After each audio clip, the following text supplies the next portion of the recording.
আসসালামু আলাইকুম, মই ৰাজীৱ। আপোনালোকৰ সন্মুখত আহিছোঁ মই ইনকিউবেটৰৰ বিভিন্ন সমস্যা আৰু কি কি মেটেৰিয়েল লগা হৈছে তাৰ বিষয়ে আজি আলোচনা কৰিম। আমি ইনকিউবেটৰত কি লগাইছোঁ তাৰ গোটেইখিনি দেখুৱাম। ইয়াত হৈছে এটা কণ্ট্ৰলাৰ আছে, এইটো হৈছে XM18 কণ্ট্ৰলাৰ। তাৰপিছত আমি মেচিনৰ ভিতৰত আমি কি বস্তু লগাইছোঁ গোটেই দেখুৱাম। আৰু এইটো হৈছে আমাৰ যিটো বডি হৈছে, এইটো হৈছে আমাৰ চাইডৰ গোটেই এলুমিনিয়াম আছে আৰু বডিটো 100% ৱাটাৰপ্ৰুফ হয়। আৰু আপোনালোকে যদি এই মেচিনটো লৈ পানীত যদি ডুবাই ৰাখে একদিন দুদিন বা পানীৰ তলতো থাকি যায়, তথাপি বডিটো বেয়া নহয়। প্ৰায় 1 বছৰৰ মেচিনটো ৱাৰেণ্টি থাকে। আৰু এইবিলাক ট্ৰে দিছোঁ, ট্ৰেবিলাকৰ হৈছে আমাৰ ফুল্লি এলুমিনিয়াম হয়। এইটো ট্ৰেবিলাকৰ এংগেল গোটেই এলুমিনিয়াম হয়। আমি এইবিলাক ৰিপিট মাৰি দিছোঁ, এইবিলাক ৰিপিট হয়। এইবিলাক ৰিপিটত কেতিয়াও নষ্ট নহয়, কাৰণ এলুমিনিয়ামৰ বস্তুবিলাক যে নষ্ট নহয় সেইটো গোটেই গম পাই গৈছে, কাৰণ এইবিলাকক মামৰে নধৰে। তাৰপিছত আমি ইয়াত যিটো কণ্ট্ৰলাৰটো আছে, ইয়াত দুটা সেন্সৰ আছে। ইয়াত কি আছে, এটা হৈছে টেম্পাৰেচাৰ সেন্সৰ, এটা হৈছে হিউমিডিটি সেন্সৰ। এইটো বহুত উন্নত কণ্ট্ৰলাৰ হয়। এইটো প্ৰায় 3 কিলোমান লোড দিব পাৰি। এইটো হৈছে XM18 ডাবল চাৰ্কিটৰ কণ্ট্ৰলাৰ।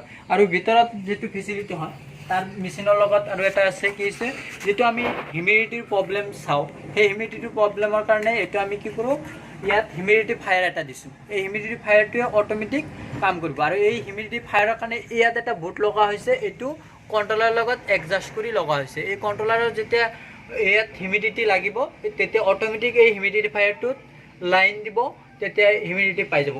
আৰু আমি যিটো প্ৰব্লেম ফেচ কৰি থাকোঁ, অৰ্থাৎ যিটো প্ৰব্লেম হয়, সেইটো হৈছে পিছৰ পৰা যিটো পোৱালি পৰি যায়, সেই পোৱালিটোৰ পৰা পৰি যোৱাৰ এটা সমস্যা হৈছে। সেই সমস্যাটো আমি আজি দেখুৱাম। পিছত কেনেকুৱাকৈ আমি নেট লগাই দিছোঁ, এইটো হৈছে কালাৰিং নেট হয়।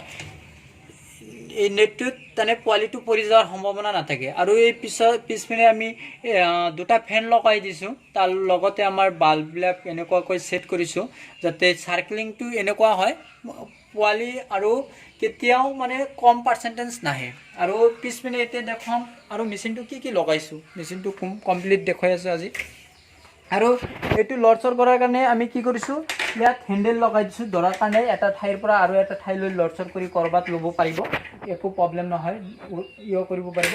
তাৰপিছত আমি তলত কি কৰিছোঁ, যে আমি চকাবিলাক লগাই দিছোঁ। এইবিলাক চকা হয় আমাৰ পকা ঘৰত বা এটা ঠাইৰ পৰা এটা ঠাইলৈ যদি ল'ব খোজে, মানে ঠেলি দিলে এটা ঠাইৰ পৰা আন এটা ঠাইলৈ সোনকালে গুচি যাব আৰু প্ৰব্লেম নহয়, কষ্ট নহয়।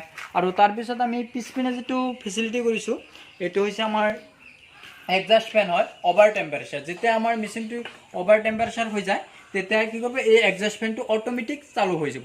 চালু হৈ এই অভাৰ টেম্পাৰেচাৰটো বাহিৰ কৰি দিব, গৰম হাৱাটো বাহিৰ কৰি দিব। ইয়াত এই মেচিনটো দুটা ফেন লগা হৈছে। এইটো হৈছে এডজাষ্ট ফেন লগা হৈছে, ইয়াত এটা লগাইছে, ইয়াত এটা লগাইছে, যাতে মুভিং যিটো চাৰ্কেলিং হয় টেম্পাৰেচাৰটো বেছি ধুনীয়া হয়, আৰু তাৰ কাৰণে কোৱালিটিৰ ৰিজাল্ট ভাল হ'ব। আৰু তাৰপিছত আমি এইটো ৱাৰিং কৰি দিছোঁ ছেফটিৰ কাৰণে। কিবা কাৰণত ধৰক লাইনৰ হ'ল ফুল্টি বা কিবা হৈ গ'লে আমাৰ শ্বৰ্ট কৰাৰ প্ৰব্লেম থাকে। আৰু এইটো আমি পাইপৰ ভিতৰেদি তাৰবিলাক লগাই দিছোঁ, শ্বৰ্ট নকৰে বা লাইনত কোনো প্ৰব্লেম নহয়। আৰু এইটো বডিত আমাৰ লাইন নাপায়, লাইন নাপালে আপোনালোকৰ শ্বৰ্ট নকৰে বা আপোনালোকৰ কোনো প্ৰব্লেম নহ'ব। তাৰপিছত আমি এইটো এইটো লগাই দিছোঁ, ক্লিপ দি লগাই দিছোঁ, আৰু এইটো বহুত ষ্ট্ৰং হয়। তাৰপিছত আমি এতিয়া আপোনালোকক দেখুৱাম মেচিনটো লাইন দি চালু কৰি। এতিয়া সন্মুখৰ পৰা আমি দেখুৱাম, এইবিলাকক ভৰাই দিম, ভৰাই দিলে কেনেকুৱা সুবিধা পাই আছে। এতিয়া চাব পাৰিব মেচিনটো আমি যেতিয়া ষ্টাৰ্ট হৈ গ'ল, চালু হৈ গ'ল, এইবিলাক ভৰাই দিছোঁ। এইবিলাক ভৰাওঁতে ইমান প্ৰব্লেম নহয়, কাৰণ অলপ বেছি দিলে এইবিলাক কমাই যায়। কমাই গ'লে তেতিয়া আৰু এইটোৱে আমি মেগনেট লগাই দিছোঁ। ইয়াত চাইছে মেগনেট, এইটো দৰজাটো মাৰিলে অট'মেটিক লাগি যায়, এইটো লাগি দিছোঁ। এইটো মেগনেটৰ পৰাই ধৰি ৰাখছে, এইটো মেগনেট লগাই দিছোঁ, সুবিধা হয়।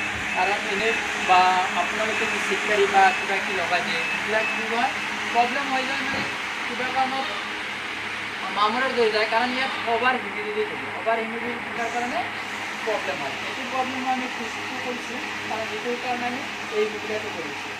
এই মেচিনটো আমি লগাই দিলোঁ, ভিতৰতটো দেখালোঁ, আৰু এইটো হয় মেচিন।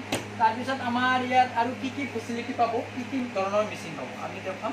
ইয়াত বহুতো সৰু মেচিন আছে, 500, 1000, 2000, 3000 কেপাচিটি এভেইলেবল মেচিন থাকে। এইবিলাক সৰু মেচিন, এইবিলাক 540টাৰ পৰা 50টা কণী যায়।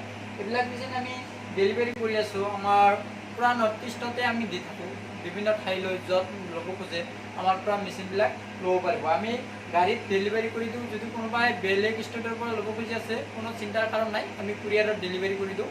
আৰু ছেকেণ্ড কথা হৈছে আমি এই মেচিনবিলাক ত্ৰিপুৰা, যোৰহাট যিকোনো ঠাইত যদি ল'ব খোজে আমাৰ পৰা ডেলিভাৰী হৈ ল'ব পাৰিব। আৰু যদি কোনোবাই ভাবি আছে এডভান্স দিয়াৰ প্ৰব্লেম হয়, তেনেহ'লে আমি গাড়ী নম্বৰ দি দিওঁ। সেই গাড়ীত আপোনালোকে নৰ্থ ইষ্টৰ যিকোনো ঠাইৰ পৰা তাহনৰ লগত এডভান্স কৰি দিব পাৰে, মালবিলাক পাই যাব। Thank you. আজিৰ কাৰণে আমাৰ লগত জড়িত থকাৰ কাৰণে আপোনালোকক স্বাগতম জনাইছোঁ আমাৰ চেনেলত। আৰু আমাৰ চেনেলটো ছাবস্ক্ৰাইব কৰিব, যাতে নতুন নতুন ভিডিঅ' দিয়াৰ লগে লগে